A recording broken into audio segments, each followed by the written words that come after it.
Sang putri hanya terjatuh di peta. Namun, dunia kehilangan sebuah negara karenanya. Genghis Khan mengangkat putrinya, dengan marah bertanya kepada penasehat kerajaan. Peta ini begitu bagus. Mengapa ada lubang? Mohon ampun, Yang Mulia. Tempat ini disebut Malvia, negara kecil yang miskin sumber daya. Penduduknya pun sangat sedikit. Hingga kini, mereka belum menjalin hubungan diplomatik dengan Kekhanan. Jadi, demi membuat putrinya senang, Genghis Khan memerintahkan bawahannya untuk menutup lubang di peta. Tutup bagian ini. Siap. Yang Mulia, Jenderal Boyan menerima perintah. Hamba di sini. Kekhanan telah memberi perintah. Tambahkan bagian ini ke peta. Segera. Siap. Yang Mulia. Dengan cepat, Boyan mengumpulkan pasukan berkuda berjumlah puluhan ribu. Karena sudah lama tidak berperang, semua prajurit sudah tidak sabar lagi. Saudara-saudara, kali ini perjalanan kita cukup jauh. Namun, padang rumput di kejauhan lebih subur. Sapi dan domba di sana lebih gemuk. Gadis-gadis di sana. Asteris lebih besar. Asteris. Namun, mereka tidak pernah membayangkan, perang ini hampir membawa kehancuran bagi negara. Setelah berbulan-bulan perjalanan jauh, pasukan akhirnya tiba di Malvia. Sesuai dengan kebiasaan, Boyan seharusnya mengirim utusan untuk berbicara dengan pihak lawan. Namun, ia melewati tahap itu, dan memilih menyerang tanpa peringatan. Jenderal, Kekhanan telah memberi perintah suci. Kita harus mendahulukan diplomasi sebelum perang. Jika kita bisa menjalin hubungan diplomatik, kita harus menghindari pertumpahan darah. Lalu bagaimana dengan kesenangan kita? Para prajurit telah menempuh perjalanan jauh. Mereka seharusnya mendapatkan imbalan, bukan? Benar begitu, saudara-saudaraku, benar. Hingga mereka melihat bola api menghantam tembok kota. Barulah rakyat Serbia menyadari bahwa bencana telah tiba. Malvia akan menghadapi kehancuran. Ketika mereka mengirim pasukan untuk menghentikan serangan, Boyan sudah memimpin pasukan besar menerobos ke dalam kota. Kekuatan kedua belah pihak tidak seimbang. Pertempuran itu menjadi pembantaian sepihak. Dalam sekejap, Serbia sepenuhnya jatuh. Sang raja pun terpaksa turun ke medan perang. Namun, itu tetap tidak mengubah keadaan. Akhirnya, raja dan ratu jatuh bersimbah darah. Boyan tiba-tiba menyadari, di samping mereka ada 3 batu, masing-masing dengan warna berbeda, dan memancarkan cahaya aneh. Apa ini? Setelah itu, Boyan membawa batu tersebut bersama barang rampasan perang. Namun, ia tidak memberitahu Genghis Khan tentang kebenaran ini. Genghis Khan mengira bahwa semua itu adalah upeti dari Serbia. Untuk merayakan perluasan wilayahnya, Genghis Khan secara khusus membawa putrinya, Turandot, agar ia bisa memilih barang yang ia sukai. Bagaimanapun juga, semua ini berawal dari dirinya.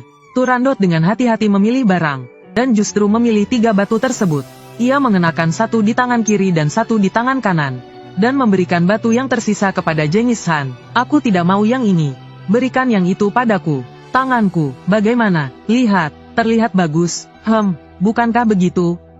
Namun, di detik berikutnya, gelang itu tiba-tiba mulai mengecil, dan langsung menancap ke dalam kulit Turandot, menyatu dengan tubuhnya. Turandot menjerit kesakitan. Segera setelah itu, matanya mulai berubah. Sejak saat itu, dunia dalam pandangannya hanya tersisa warna hitam dan putih. Genghis Khan segera memanggil kepala dukun istana. Setelah melakukan penelitian mendalam, dukun mengetahui bahwa 3 batu itu disebut gelang kutukan 3 warna. Begitu dipakai, gelang itu akan menyerap darah pemiliknya, hingga pemiliknya berusia 18 tahun. Saat itulah kutukan akan sepenuhnya aktif, dan akhirnya akan merenggut nyawa pemiliknya. Satu-satunya cara untuk membatalkan kutukan ini adalah dengan menjawab 3 teka-teki yang sesuai. Namun, jika jawabannya salah, orang yang menjawab akan kehilangan nyawanya. Sejak saat itu, Genghis Khan mengumumkan kepada seluruh dunia, siapapun yang bisa memecahkan 3 teka-teki ini, akan menjadi menantunya, dan langsung memiliki masa depan yang cemerlang. Sejak saat itu, banyak orang berbondong-bondong mencoba, meskipun risiko menjawab sangat tinggi, tapi imbalannya juga sangat besar. Namun, dalam lebih dari 10 tahun, tidak ada satupun orang yang berhasil menjawab. Kondisi Turandot semakin memburuk. Setiap kali bulan purnama, kekuatan gelang itu semakin meningkat. Demi mencegah dirinya kehilangan kendali, Turandot sering mengurung diri di kamarnya.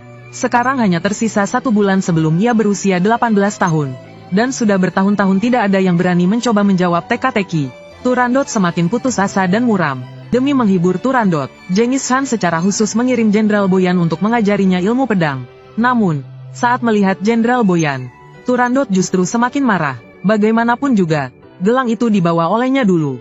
Demi melampiaskan kemarahannya, Turandot sengaja mempermainkan Boyan dengan kelincahan tubuhnya. Untuk pertama kalinya, Boyan menyaksikan kekuatan gelang itu. Seorang gadis yang belum pernah berlatih bela diri, bisa bertarung dengannya dengan seimbang. Saat lengah, Boyan terluka oleh serangan dari belakang Turandot. Hal ini membuat Boyan sangat marah. Ia pun mengganti tongkat kayunya dengan pedang asli. Nampaknya aku tidak hanya harus mengajarkan teknik pedang, tapi juga mengajarkan bagaimana seorang putri harus menaati aturan. Namun dalam sekejap, Turandot menghilang lagi. Dengan pengalamannya, Boyan segera menyadari, ia bisa menangkapnya dengan memanfaatkan pantulan pedangnya. Tepat saat itu, dua orang asing muncul menghalanginya. Penindas yang lemah, pria melawan wanita, sungguh memalukan. Meskipun keberanian pria itu patut dipuji, namun, di hadapan Boyan, ia tak lebih dari semut yang mencoba melawan gajah. Dalam beberapa gerakan saja, Boyan menjatuhkannya ke tanah. Di saat genting, Turandot menggunakan gelangnya untuk menangkis serangan fatal. Gelang 3 warna ini. Kalian berdua dari mana munculnya? Pengawal, seret mereka keluar dan penggal kepalanya. Demi melindungi mereka, Turandot berbohong dan mengatakan bahwa pria itu adalah pendamping latihannya. Karena matanya berwarna biru, maka ia dipanggil si mata biru. Sejak hari itu, setiap hari ia datang ke istana untuk berlatih pedang bersama Turandot.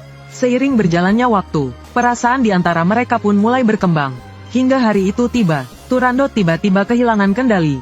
Dia takut suatu hari nanti akan mencelakai seseorang.